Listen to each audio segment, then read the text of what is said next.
Que bom que vocês estão aqui mais uma vez. A gente está ao vivo hoje, falar desse tema, né? A gente falar um pouco sobre o medo e como a superação desse medo vai nos ajudar na construção da autoestima. Primeiro, é importante a gente dizer que ter medo é normal. Nós precisamos ter medo. O medo nos ajuda a, por exemplo, saber que corremos um risco ao atravessar a rua, que a gente tem que fechar as portas quando vai dormir, ainda mais no Brasil de hoje em dia. Então a gente tem que ter medo porque ele dá um norteamento na nossa vida. A gente nunca pode encarar os sintomas como algo simplesmente a ser rechaçado. Por exemplo, alimentar a ilusão de que a gente nunca vai ter medo. Por isso é importante, quando a gente fala sobre qualquer tema do ponto de vista emocional, psicológico, a gente entender que esses eventos, essas emoções, como o medo, como a angústia, eles são emoções que a gente deve aprender a moldar, controlar e, sobretudo, com elas a gente tem que aprender. Então, uma coisa que é muito importante que a gente tem que falar sobre isso é que a maior parte dos medos que a gente sente vem do que a gente imagina. Muitas vezes a gente está assim em casa, absorto, e de repente começa a imaginar um monte de coisa. Sabe quando o que a gente diz, o mundo fantástico de Bob começa a operar e você começa a ter um monte de ideias fantasiosas e fantásticas? A primeira coisa que a gente tem que aprender sobre isso é que nem sempre o que eu penso é uma realidade. Eu não posso tomar aquilo que eu penso como realidade. Porque se eu tiver, por exemplo, mal, com uma autoestima baixa, se eu estiver num dia ruim, a tendência de que eu produza pensamentos desfuncionais que vão me dar uma sensação ruim sobre mim mesmo é muito grande, que eu fique apenas pensando sobre algo que é negativo, ou que eu fique lembrando do que aconteceu ruim, e essa lembrança do que aconteceu ruim me dê uma sensação de que também vai continuar acontecendo uma sequência de coisas ruins comigo. Isso não é uma coisa que vai funcionar. Precisamos ter essa capacidade de fazer um filtro no pensamento. Então vamos fazer o seguinte, uma dica. Todos os nossos pensamentos são apenas hipóteses.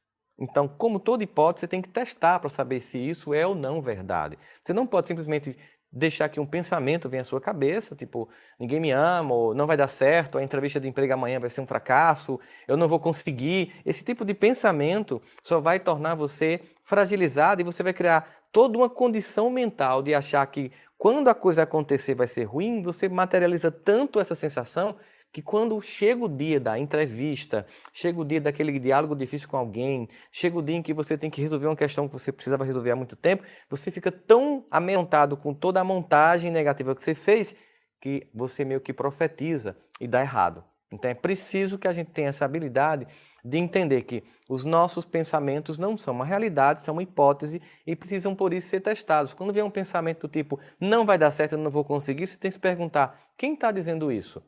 Uma pessoa racional, uma pessoa que está com ótima baixa, que está pensando que os eventos do passado vão se repetir no presente. Então você tem que fazer um filtro e dialogar com você mesmo. Outra coisa fundamental quando a gente vai trabalhar o medo é sempre que a gente vai começar alguma coisa, a gente comete um erro muito clássico. A gente pensa no fim do processo. E baseado no que eu tenho como recursos hoje, quando eu penso no fim do processo, me dá uma sensação de que eu não vou conseguir. Tipo, você vai começar uma língua e mal você sabe o ABC. Você vai começar a aprender uma nova profissão, já que você tem uma formação que hoje o mercado de trabalho não está mais absorvendo. E aí, vou aprender a fazer bolo. Aí, de repente, você coloca lá um vídeo no YouTube de uma pessoa fazendo bolo e o cara faz tudo, consegue fazer uma cobertura fantástica. Aí você olha e fala assim, você olha aquilo tudo e faz, poxa, eu não vou conseguir, porque você está vendo o final. Esqueça do fim. Um passo de cada vez. Comece do começo. Comece do começo. Vai aprender a fazer bolo? Aprenda a untar a forma. É só isso. Um dia, untar a forma. Um dia, fazer uma massa. Um dia de cada vez. E os erros vão acontecer sempre. Mas é importante isso. Nunca veja, quando você quer aprender algo novo, quem está no fim. Veja quem está no começo. Veja as suas próprias etapas e se permita errar. É importante que você entenda que faz parte de qualquer processo de desenvolvimento humano em qualquer área que o erro aconteça. Então não fique com essa sensação falsa de que você não vai errar. E repito para ficar ainda mais enfático, esqueça o fim do que você viu em qualquer novo treinamento. Passo a passo. Lembra da música Despacito? Passo a passo. E você vai conseguir, quando consolidar um passo, ir para o próximo, quando consolidar o próximo, ir para o próximo, e assim aquilo que parecia no começo impossível se torna algo fantástico. Ou você pensa que alguém que começa a aprender um instrumento, pega um violão, uma flauta, um piano e sai tocando.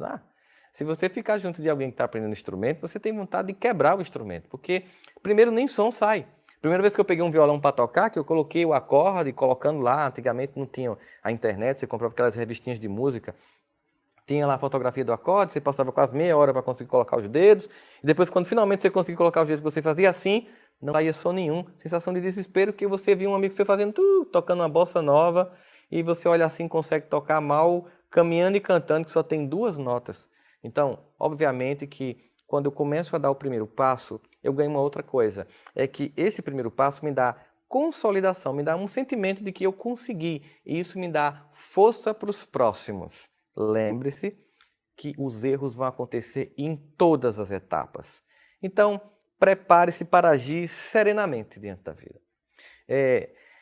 Isso é uma coisa que a gente pode fazer muito. Imagina se vai ter uma conversa com alguém, uma conversa difícil, você está temeroso, receoso com essa conversa. De repente é com alguém do trabalho, com alguém da família em que você está num clima muito difícil.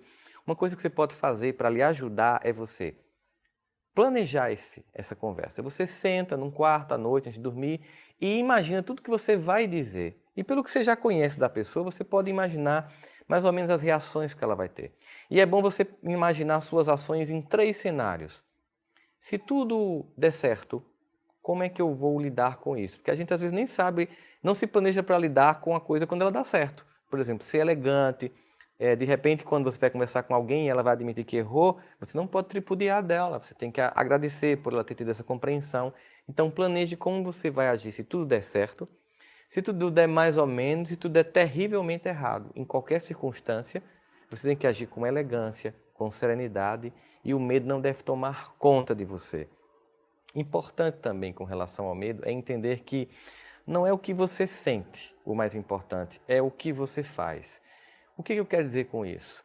É que você não pode imaginar que você só vai agir quando não tiver mais medo. Você vai agir com medo mesmo. Palpitação, sudorese, angústia, tontura, mas age. Você não pode esperar que você fique zen e sereno.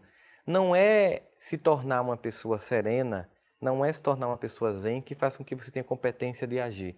É agindo e adquirindo competência que você vai ter na serenidade de quando você vai repetir e saber do que se trata. Obviamente que o primeiro vídeo que eu fiz a primeira vez foi muito terrível. Ainda é uma coisa que não é uma coisa muito agradável para mim, mas certamente do primeiro para cá já vai naturalizando. Algumas coisas você vai percebendo e tudo na vida é assim. Então, é importante centrar-se que eu não preciso extrair de mim o sentimento do medo. Eu preciso lidar com a vida e agir apesar desse sentimento. É a ação que nos define. Na verdade, a gente tem que entender que é a ação que faz com que a gente teste as hipóteses que nós temos sobre nós mesmos. É quando nós agimos, que a gente sai do discurso, do planejamento, que a gente vai saber se o que a gente pensou para a gente está funcionando, se o que a gente achou que era capaz de fazer e no começo achava que estava muito difícil, e a gente finalmente, quando a gente testa, a gente vê o que tem que corrigir. É assim que você aprende a educar um aluno, ser um aluno, educar filhos. É assim que você aprende a trabalhar. Uma coisa é o que a gente pensa, o que a gente planeja. Outra coisa é o que a gente vive. Por isso que a ação é fundamental. A ação transforma as nossas hipóteses naquilo que é uma certeza. Sabe, comumente algumas pessoas chegavam para mim falando muito do que poderia dar errado na vida. E contavam muitas experiências, de sempre que ia sair de casa pensava que tudo ia dar errado, que quando entrava num carro achava que ia acontecer um acidente, que quando pegava um avião achava que o avião ia cair, e começava a enumerar nesse processo de discurso de muita angústia, havia muita dor nesses discursos, quantas vezes diariamente tudo que ia fazer tinha medo. Obviamente a gente está aqui descrevendo alguém que tem um transtorno obsessivo compulsivo com toque de pensamento que a gente chamaria de pensamento catastrófico antecipatório, uma tendência de achar que tudo vai dar errado. Sempre que a pessoa discursava, depois que eu a escutava profundamente, levando em consideração os medos mais significativos, eu fazia uma pergunta. Das vezes que você imaginou que ia dar errado, quantas deram errado? Numa estatística, por exemplo, de cada 100 vezes que você achou que uma coisa dá errado, quantas dava errado? Geralmente a pessoa pensava assim e fazia, acho que uma. Então eu dizia, você é péssimo de previsão, porque você só acerta 1% de sua previsão que vai dar errado. Então pense aí com você, das muitas vezes na vida que você pensou que tudo ia dar errado, quantas realmente deram? Agora pense, se na maior parte não deram errado, O fato de que você pensou muito que ia dar errado fez com que você sofresse desnecessariamente, por um motivo. Como nosso pensamento não diferencia ficção de realidade, toda vez que eu penso que uma coisa vai dar errado, eu sinto todas as sensações daquilo acontecendo. E isso por si só é um desgaste profundo. Então, quando a gente age, a gente consegue tirar esse filtro. A ação, a gente tem a capacidade de nos tornarmos confiantes sobre nossas habilidades. A ação ela nos dá a capacidade de entender assim, bom, aquele primeiro passo foi difícil, o segundo também, mas na medida em que eu fui caminhando na vida, que eu fui andando, eu fui percebendo, sim, que os passos sequentes que eu fui dando foram me fortalecendo. A ação também, ela faz com que a gente descubra que os nossos erros, eles são experienciais, eles nos fornecem experiência de crescimento, eles não são mais vistos sentados. Isso é muito importante. Parte da nossa experiência para a superação do medo é entender os erros como uma etapa essencial ao processo e olhar para eles como algo que nos acrescenta e não como algo que nos tira algo. É um sentimento não de escassez, mas de abundância. Os erros são a aproximação do acerto, não são o diagnóstico de minha incompetência. Os erros são aquilo que faz com que eu aprenda. Não existe como você aprender a andar sem cair. Você já pensou se você fosse punir uma criança que tentando aprender a andar cai? Você já pensou se você punisse uma criança que tentando aprender a falar gagueja, tentando aprender a ler gagueja? Ou seja, gaguejar para aprender a ler e cair para aprender a andar não é erro, é processo. Temos que aprender a ver que na vida, qualquer decisão que a gente vai tomar e que a gente tenha que iniciar, ela vai passar por um longo processo em que os erros são essenciais para a gente fazer uma medida daquilo que a gente tem que fazer ajuste na nossa vida. As ações, nós descobrimos que os erros são experienciais e, ao mesmo tempo, é a medida que nos dá possibilidade de avanço. Por isso é importante que a gente entenda de forma muito clara que essas ações elas vão definir que as nossas hipóteses estavam erradas e que, finalmente, quando agimos, a vida mostra que nós éramos muito mais capazes do que nós imaginávamos. Portanto, não espere deixar de ter medo para agir. Haja mesmo com medo, pois só assim o medo vai deixar de existir. E é importante, quando o medo tomar conta de você de forma muito grande, que você sentir que as coisas estão fugindo do controle, que você procure alguém para falar sobre isso. Desabafar com alguém pode ser um profissional de saúde mental, pode ser um grande amigo, pode ser alguém que você confie profundamente na família, pode ser alguém que você considera importante na sua religião e que lhe ajude a compreender você. É importante que quando você for falar dos seus medos, você não vá para essa pessoa se apresentando como uma vítima, falando, esperando que a pessoa olhe para você e lhe desculpe pelo medo ou pelo fracasso. Você vai falar com serenidade sobre esse medo para buscar a ajuda de alguém que, estando do outro lado, vendo de uma outra perspectiva, possa oferecer ângulos de visão que você não está conseguindo ver, porque várias pesquisas de psicologia comportamental cognitiva e de pesquisas sobre neurociência mostram que quando estamos em pânico, a capacidade de perceber soluções diminui gritantemente. A gente só vê o caos e não vê de forma nenhuma luz no fim do túnel. De modo que quando a gente fala com alguém, de algum modo a gente permite que essa pessoa que não está sentindo a nossa angústia, o nosso medo paralisante, sufocante, consiga nos dar uma perspectiva que a gente não está tendo. E acredite, acontece muitas vezes que chega um dia que é aquela pessoa que você tanto desabafa, é quem está com medo. E quando ela vai falar para você do medo dela, você vai entender a posição contrária, que por não estar sentindo aquela angústia, você consegue descrever de forma mais clara possibilidades que aquele que está sentindo medo não consegue sentir. É importante, então, também nesse fato, com relação ao medo, uma coisa que faz com que muita gente sofra. Nós temos uma profunda ilusão de que nós controlamos as coisas. Nós não controlamos as coisas como nós gostaríamos. Nós não controlamos, por exemplo, a lei da gravidade quando estamos no avião.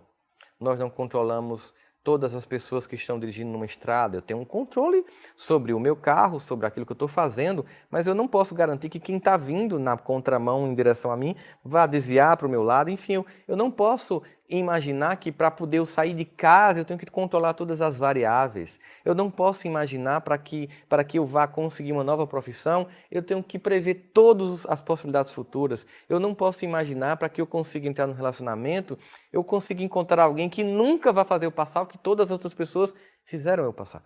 É impossível a gente controlar essas variáveis. Então, nesse sentido, uma coisa fundamental para diminuir a sensação angustiante que o medo traz é nos libertar da falsa sensação de controle. Nós não controlamos. Eu lembro que uma vez falaram muito de Ariano. Ariano, numa época, Ariano Suassuna foi para fazer entrevistas e queriam muito que ele fosse de avião, ele não foi. E uma pessoa disse assim para ele, mas Ariano, as pistas tem muito buraco, é muito pior você andar de buraco. Ele fazia, mas eu não gosto de andar num carro de avião, não. E a pessoa ficou argumentando que tinha buraco na pista. Ele disse, pior é avião, que o buraco acompanha. A percepção dele, alguém que tinha muito medo de avião, era perceber sempre que, de fato, a lógica nisso, que o avião está sempre com um buraco embaixo. Mas a gente não controla a gravidade, a gente não controla o piloto, a gente não controla as turbinas, a gente não controla nenhuma dessas circunstâncias. Se você passar um voo inteiro tenso com medo, não acontece nada, você pousa, mas o desgaste que você teve durante 3 horas numa viagem de João Pessoa a São Paulo foi tão desgastante que você seguiu exausto do outro lado e percebeu que você não controlou nenhuma das circunstâncias. A gente não controla a vida. A gente tem uma parcela de controle, mas na maior parte da vida a gente está num processo de entrega. Então a gente precisa entender que as experiências nos solicitam um grau de entrega, de confiança, aquilo que a gente vai chamar mesmo de fé, que é a nossa capacidade de entrar nas situações acreditando que não é apenas as nossas próprias potências que vão resolver. Nesse fato, uma das coisas que ajuda muito o indivíduo é, de fato, entrar nas circunstâncias da vida onde o medo está presente, deixando que a fé seja um lenitivo, um substituto, um bálsamo e uma solução para muito medo. Meu avô sempre me dizia uma poesia de Khalil Gibran, muito bonita, poeta libanês Khalil Gibran, que dizia assim, sobre a fé. A fé é um salto no escuro para os braços de Deus. Quem não tem fé, nem salta nem abraça, fica no escuro. O medo é assim. O medo é quando você permanece no escuro pelo medo de saltar, sem acreditar que vai ter uma solução. Quantas histórias a gente já ouviu sobre pessoas que simplesmente com medo ficaram onde o perigo maior acontecia e porque não saíram, se tornaram vítimas mais fáceis da vida. É importante essa capacidade de deslocamento que a gente tem, mesmo que ainda esse deslocamento seja feito com palpitação, sudorese, tontura, todos os sintomas de alguém que está com medo, mas está agindo apesar do medo. Nesse sentido, a gente tem que tentar entender o que o medo está nos dizendo. Todos os sintomas que acontecem com a gente, eles querem dizer algo. É o que a gente chama na psicologia dos não ditos das emoções. O que esse medo está te trazendo? Ele está te falando de uma infância em que você está pensando numa criança e você está achando que está com toda aquela vulnerabilidade? Ou ele está falando de um adulto com medo da avaliação externa e que por isso não age, com medo de ser criticado e termina não fazendo nada? É importante que você se pergunte. Toda vez que o medo vier diante de você, é importante que essas perguntas, essa análise você faça sobre você mesmo, para que você possa extrair do medo um aprendizado profundo. Por isso que ele não deve ser meramente combatido ou excluído, deve ser compreendido, deve ser trazido à tona, para que você possa, num diálogo com você mesmo, entender as reais situações, aquilo que realmente o medo está trazendo para você. E aí uma coisa muito importante é que a gente não pode, por causa do medo, ter vergonha do fracasso. A maior parte das pessoas que não conseguem mudar a própria existência, criar um conjunto de novas atitudes para se salvar de suas próprias angústias, dar uma resposta mais impactante à própria vida, mesmo tendo todos os recursos para isso, é um medo da avaliação que as pessoas vão fazer da gente. Muita gente não faz com medo da crítica que os outros vão fazer. E é importante a gente entender que a maturidade vem quando nós perdemos o medo da avaliação exterior, ou seja, aquilo que os outros pensam de nós começam a ter menos importância do que aquilo que nós pensamos de nós mesmos. É como se eu fosse substituir um medo paralisante por um medo que me provoca. Meu medo não é de as pessoas dizerem que eu me equivoquei, que eu sou um incompetente ou incapaz. Meu medo é de, por esse medo, não agir. É quando eu deixo de ser uma pessoa regulada externamente e passo a ser uma pessoa regulada por mim mesmo. Fernando Pessoa tem um dos trechos poéticos em que ele diz assim: eu sou algo entre aquilo que eu quis ser e o que quiseram fazer de mim. Observa essa ambiguidade. Ele está dizendo assim que entre o que as pessoas pressionaram para ele ser e o que ele quis ser, no meio disso estava ele. Uma pessoa muito imatura, ela é muito mais do que os outros esperam que ela seja. E ela é refém do medo de decepcionar essas expectativas.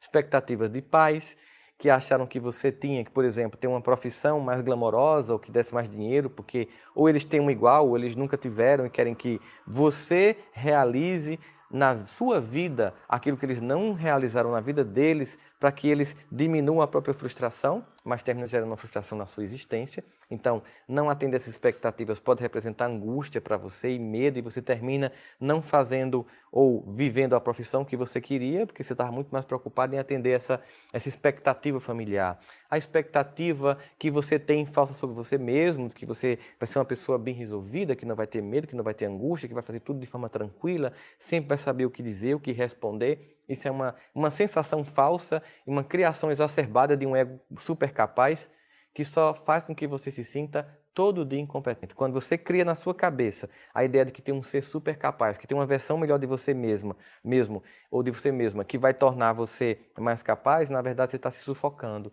porque você está dizendo para você que quem você é não serve. Então é importante que você não tenha medo do fracasso. Engraçado que o Fernando Veríssimo tem uma frase muito bonita, que ele diz assim: eu desconfio que a única pessoa livre é realmente aquela que não tem medo de ser ridícula. Interessante, ó. Eu desconfio que a única pessoa realmente livre é aquela que não tem medo de ser ridícula. Ou seja, você não está muito preocupado se enquanto você está testando as pessoas estão olhando para você. Você está preocupado no seu processo.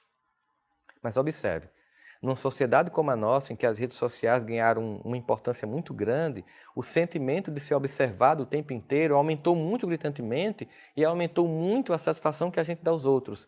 E isso tem feito com que muitas pessoas se paralisem. É importante que você pare de viver em função desse externo e vive em função desse seu mundo interno, das suas próprias escolhas. Vocês já devem ter visto que eu gosto muito de pegar aquela música do Almir Sater, que ele fala muito claramente assim, da ideia de que ele anda devagar porque já teve pressa e leva um sorriso porque já chorou demais, né? E ele diz de forma muito arquetípica, ou seja, uma ideia de símbolo profundo sobre o poder que tem da nossa vida, que cada um de nós constrói a sua própria história e cada ser em si, carrega o dom de ser capaz de ser feliz. Quando a gente não entende isso, a gente acha que a capacidade de ser feliz está no outro, nessa avaliação que vem de fora.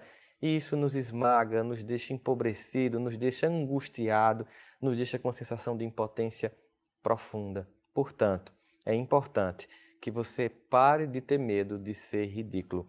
Uma vez eu estava dando uma palestra e eu estava falando de alguma coisa em que, no exemplo, eu ia falar de uma experiência que aconteceu com um submarino nuclear nas fossas abissais do Oceano Pacífico.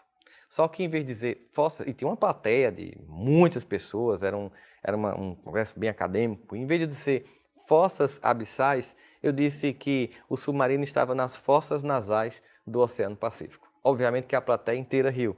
E diante de uma situação dessa, você tem medo do ridículo. Bem, se você ficar paralisado com o medo do ridículo, você vai transmitir para as pessoas que você se descompensou e você se desequilibra e não consegue nem mais voltar à palestra. Se você fizer de conta que não disse uma bobagem, é pior ainda, você está fingindo que não disse nada.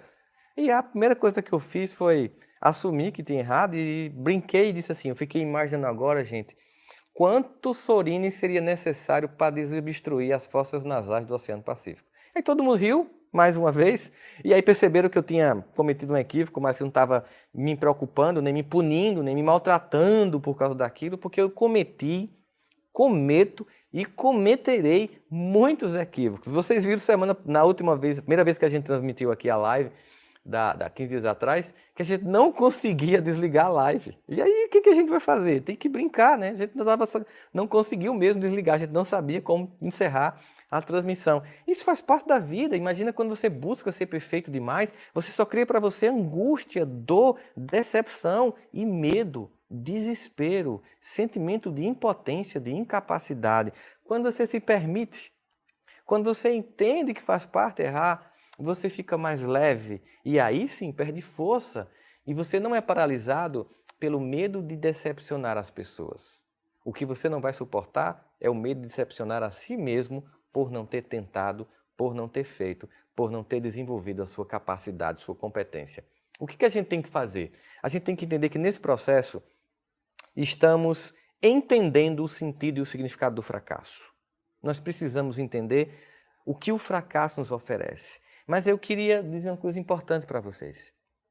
É que muitas vezes o medo está tão forte, tão paralisante, não tem ninguém que nos escute, a gente não consegue ninguém para desabafar, a gente não consegue se concentrar numa série, não consegue ler um livro, parece que nada funciona.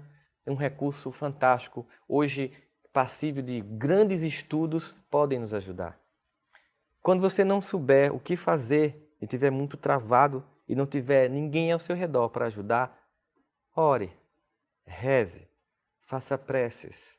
Não importa como você nomeie esse evento que é de um ser que dialoga com o seu Criador. O importante é que você faça isso. Por que é importante? Porque, para além de um discurso religioso, eu queria falar aqui das muitas experiências que mostram que num estado de prece, de oração e rezando, aquela mente que estava fechada num ciclo de medo, que cria um ciclo vicioso de incompetência, impotência e falta de solução, no momento em que o indivíduo entra num estado de vibração para a oração, para a prece, para rezar, a mente expande de modo tal que soluções que não estavam sendo vistas passam a ser enxergadas. Aí a gente percebe que existe tantos recursos para nos ajudar a superar o medo. E nesse momento, a oração, a prece, a reza, não importa qual nome que você dá, ela é tão fundamental porque ela apazigua, porque ela lhe dá várias experiências. Ela lhe ensina, por exemplo, que quando ninguém pode lhe ajudar e quando você mesmo duvida do seu próprio potencial, aquele que te criou continua disposto a te dar as soluções que você não encontra. Esse contato com Deus reforça em nós um sentimento de que eu não estou só. E esse sentimento de não estar só, o sentimento de que existe um ser que ama a gente e que está do nosso lado quando ninguém mais está e quando nem mesmo nós acreditamos em nós, dá uma sensação de conforto profundo. Eu sei que tem gente que não acredita em Deus e mesmo assim uma pessoa boa e que faz coisas fantásticas. Mas se a gente puder usar esse recurso, acredite, fica muito mais fácil. Saber que a gente nunca está só e que esse ser tão querido, ele está ao nosso lado para nos ajudar a apresentar as soluções ou, inclusive, o que é importante, a suportar a falta de solução no curto prazo. Porque muitas vezes nessa oração, nessa prece, rezando, a gente descobre que não tem uma solução de curto prazo. O que nos cabe agora é suportar essa etapa do medo, suportar essa solidão que o medo provoca, suportar tantas angústias que o medo provoca, para que a gente possa, de fato, desenvolver a nossa vida algo fantástico, algo bom. Eu vou agora terminar concluindo, para que a gente passe agora para as fases de perguntas e respostas, que tem sido muito, muito massa, e queria agradecer profundamente a todos vocês que mandam essas perguntas fantásticas, porque elas fazem a gente pensar sobre outras coisas, e nos ajudam nessa discussão, porque vocês, com as perguntas inteligentíssimas que têm feito, têm me possibilitado cobrir parte do tema que eu não consegui quando estava elaborando os estudos para que a gente falasse sobre isso. Mas existe uma frase atribuída a Platão que eu acho muito fantástica, quando ele fala sobre o medo, ele diz assim: podemos facilmente perdoar crianças que têm medo do escuro, mas é incompreensível e imperdoável homens adultos que têm medo da luz. Será que o seu grande medo é deixar de ter medo porque o medo é a justificativa que você se dá para não crescer? Será que você tem medo de deixar de ter medo porque finalmente sem medo você tem que lidar com sua própria competência, descobrir sua capacidade e entender que tem que fazer algo em relação a isso, deixar de se esconder no conforto do medo, no conforto da falsa experiência de impotência, para se descobrir completamente capaz. Não tenha medo de ser luz, porque todos somos, não tenha dúvida disso. Vamos agora às perguntas, para que a gente possa aqui começar a responder. Vamos lá. O que a gente tem aqui? As perguntas também podem ser feitas por Facebook, viu, gente? Além dos grupos que vocês fazem parte. Então, nós temos aqui a Rosane Dantas. Rosane, muito obrigado por você estar aqui ao vivo com a gente, pela pergunta. Qual o nome do livro que está no Operador? No Aparador. Ah, sim, no Aparador. Ah, então, essa é a surpresa. Calma, essa é a surpresa de hoje. A gente vai terminar falando isso. É a surpresa do dia. Eu mostrei lá bem rapidinho. Não dá para ver, fica tranquilo. Eu entendi no Operador, é no Aparador. Então, daqui a pouco eu vou falar disso. Fica tranquilo, né? Então, vamos lá. Não se preocupe, Rosana, que hoje você vai sair com essa resposta, porque ela vai ser a última da noite. É uma surpresa para vocês todos. Filhos, é uma pergunta que vem de Jovenita de Souza. Jovenita, muito obrigado por estar aqui ao vivo, por sua pergunta, né? Como lidar com pensamentos negativos? Estou sempre sendo assaltada por pensamentos muito ruins sobre o que está para acontecer com meus filhos. Então, veja só, eu falei um pouco disso no início, que a gente chama de pensamento catastrófico antecipatório. É óbvio que quando a gente tem um filho, é uma experiência muito clara que a gente não é nosso coração mais que bate, a gente bate em duplo, porque a gente tem que garantir que não somente a gente esteja bem, mas aquele que a gente ama, especialmente as crianças e os adolescentes, por toda a fragilidade que eles têm, inexperiência, nos dá muita angústia. Num mundo cheio de perigos, essas angústias aumentam. Aí eu te faço aquela pergunta, quantas vezes você imaginou que aconteceu uma tragédia com seus filhos e quantas vezes de fato aconteceu? Provavelmente não aconteceu, aconteceu coisas comuns. Então você deve pensar assim, é muito mais pensamento. Então quando o pensamento vier, ele assaltar, como você diz, não se torne refém desse assalto. Entenda? É que você tem que lidar com esse pensamento e perguntar para ele, quantas vezes eu pensei que ia acontecer uma coisa ruim e não aconteceu? É apenas um pensamento, sabe? Você tem que ver, Jovenita, que é só um pensamento e que ele não pode ter o poder de te destruir e fazer com que você sinta angústias de evento que não aconteceu. E quando você não conseguir dirimir o pensamento e ele continuar repetindo, você se pergunta, por que eu acho que uma desgraça tem que acontecer com meus filhos? De onde vem esse medo? De onde vem essa angústia? Você tem que se perguntar, será que tem alguma culpa em você, que você acha que seus filhos têm que pagar por isso?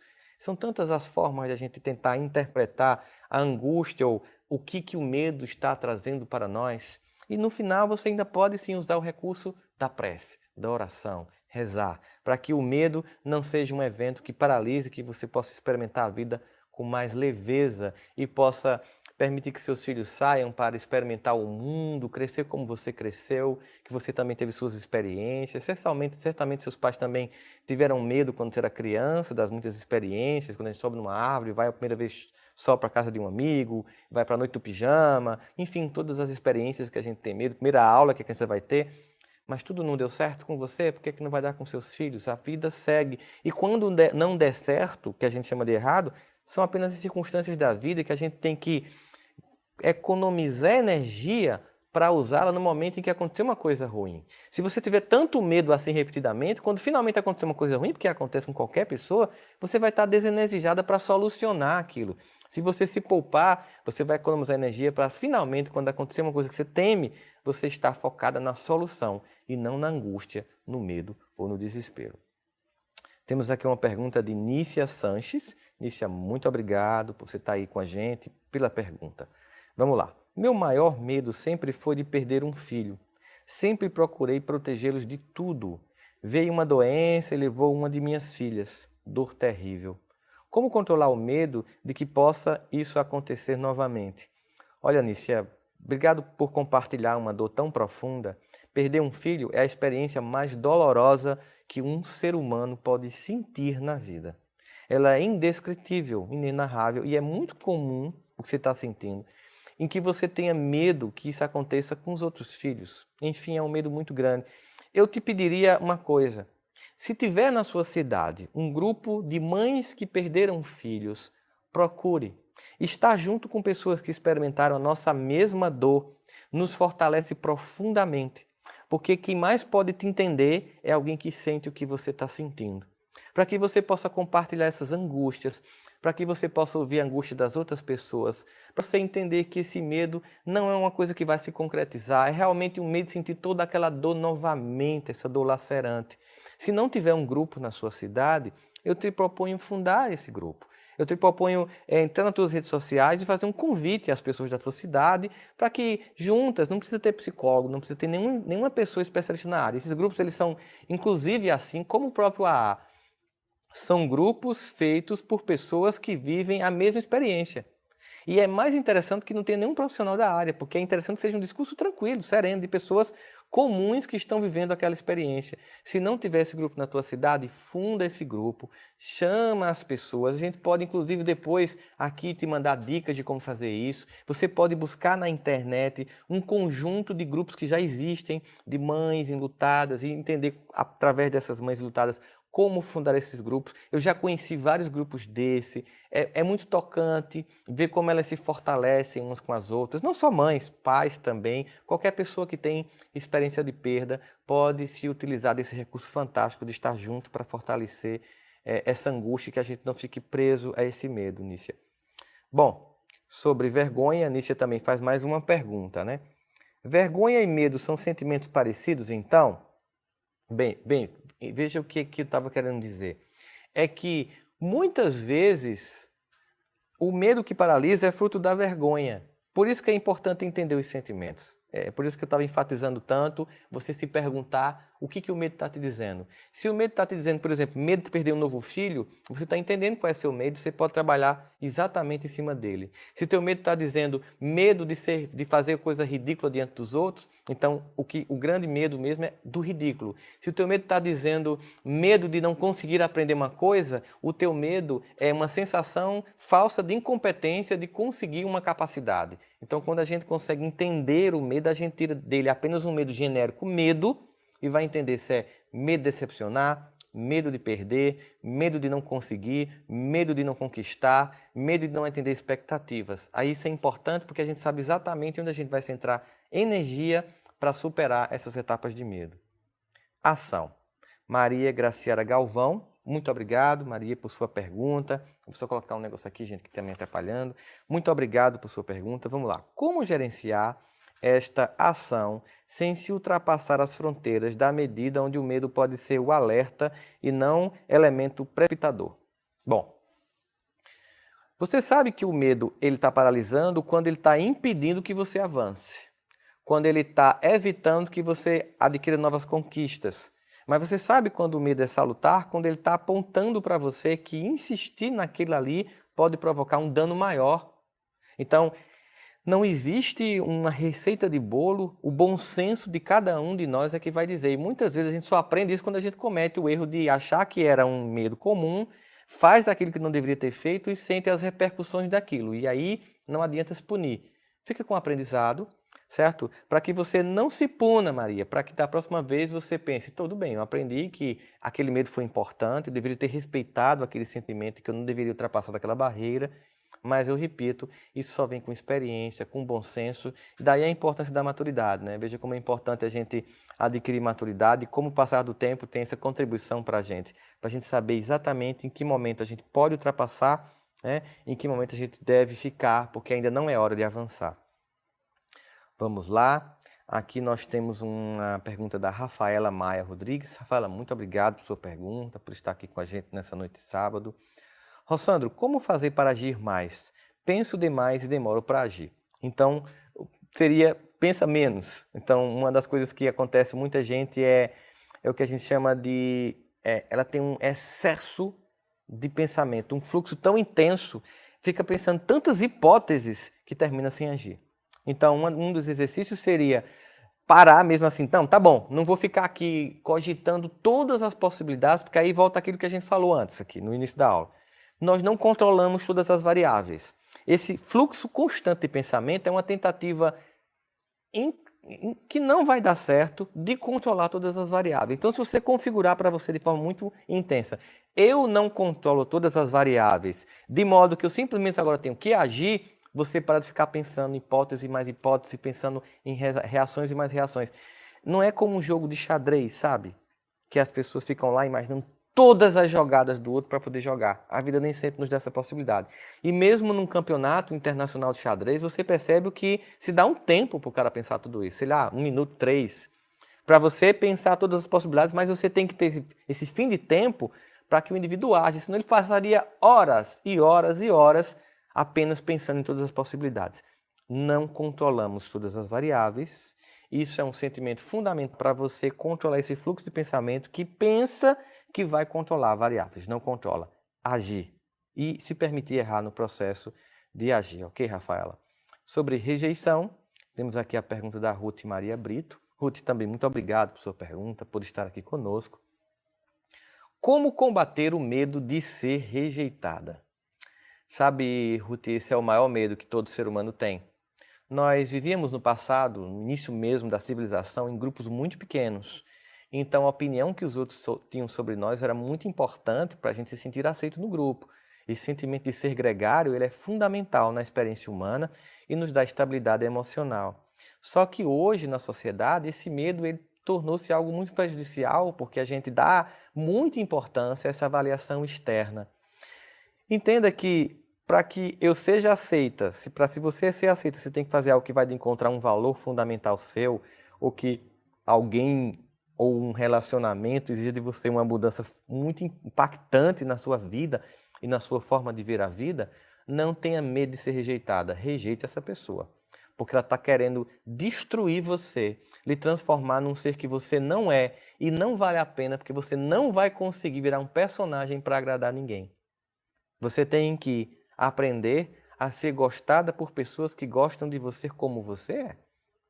Procure ser alguém que seja cercado de pessoas que te gostam, que te admiram pelo que você é, pelo que você pode ser. E não que essas pessoas só sintam algo por você por um tremendo esforço que não compensa. Acredite, não compensa perder, sabe, a própria personalidade, os próprios princípios para agradar as pessoas. É tão comum pessoas que terminam modificando-se tanto para agradar os outros e o que acontece é que depois se modificar todinho, o outro lhe chuta. E aí vem uma raiva, sabe? Raiva da pessoa que fez isso com você e raiva de você porque você se permitiu. Lembra daquela música de Caetano? Então eu só vou gostar de quem gosta de mim. É importante você fazer esse filtro. Pessoas que vivem rejeitando você pelo que você é, essas pessoas não devem estar perto de você. Mande elas procurarem pessoas que sejam como elas querem. Seja você e procure pessoas que te aceitem como você é. Agora a pergunta é, você se aceita como você é? Será que essa rejeição não é uma rejeição que você mesmo tem a você? Então não seria aí esse primeiro movimento de se aceitar-se? Porque, acredite, quando a gente não se aceita, é como se a gente emanasse por Bluetooth, por Wi-Fi para as pessoas, que a gente não se aceita. E, incrivelmente, as pessoas captam essa mensagem e nos rejeitam. E acontece exatamente o contrário quando a gente se aceita. Quando a gente se aceita com todos os defeitos, incapacidades, também incompetências e luz, a gente emana um sentimento de aceitação e de apaziguamento de nós para conosco mesmo, que as pessoas também leem e elas nos olham com toda a suavidade e aceitação que a gente precisa. Essa aceitação tem que ser primeiro sua, para que não haja rejeição externa. Muito bem, temos aqui sobre fracasso do Cláudio. Cláudio, obrigado. Cláudio Reiche, eu acho que deve ser, não sei como é que se pronuncia o teu nome, mas tudo bem. Cláudio, pergunta o seguinte, como superar a sensação constante de fracasso? Às vezes, esses fracassos insistentes podem estar dizendo para você mudar. Talvez, se o fracasso ele é insistente, persistente e não muda, ele deve estar dizendo para você aqui, olha, é bom que você mude e faça uma outra coisa, pense numa outra possibilidade. Ou é realmente uma experiência tão grandiosa que vai exigir de você realmente a capacidade, a resiliência de suportar uma sequência significativa de fracassos para alcançar o sucesso. Entenda, e aqui eu não estou falando de sucesso material, não é isso não. Sucesso no sentido mais amplo, do sentimento de realização. E é importante se dizer também, Cláudio, que a sociedade criou para nós uma grande pressão sobre quando isso tem que acontecer. Hoje em dia tem meninos que estão entrando no ensino médio já se sentindo obrigados a estar ganhando bem e sustentando a família. Isso tem gerado um estresse profundo.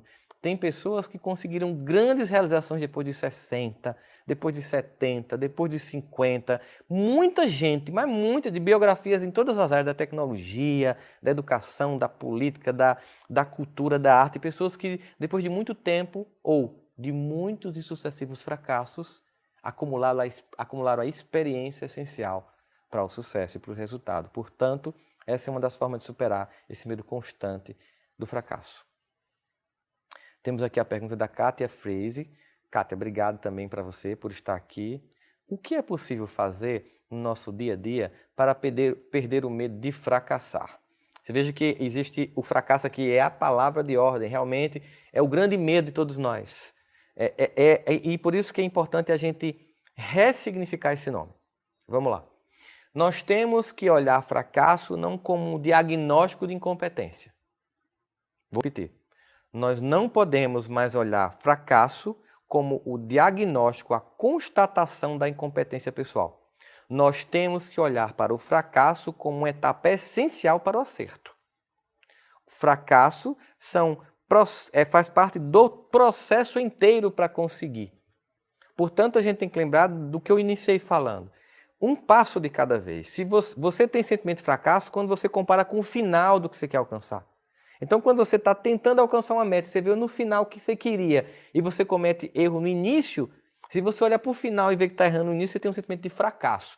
Portanto, faça uma coisa, Kátia, divida o seu objetivo em etapas. Seja qual for ele, de relacionamento, de conquista profissional, divida em etapas. Sabe, faça um recorte de várias etapas, quantas você quiser, e vá criando os processos de acerto dentro de cada etapa, porque eu tenho que conquistar em cada aspecto desse aqui, e não nesse conjunto todo. Aí você vai se desenvolvendo fortemente naquela etapa, se consolida, aí você vai para a próxima etapa.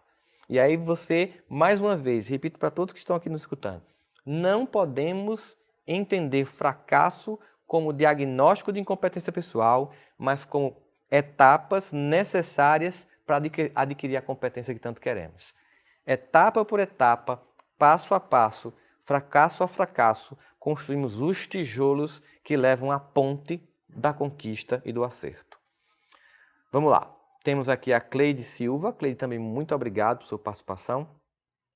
A minha autoestima baixa me leva ao medo. Você veja que a gente falou um pouco, todo esse workshop, esses 3 workshops é sobre autoestima, e aqui pontualmente falamos da relação entre medo e autoestima. Em muitos casos, é a autoestima baixa que gera o medo.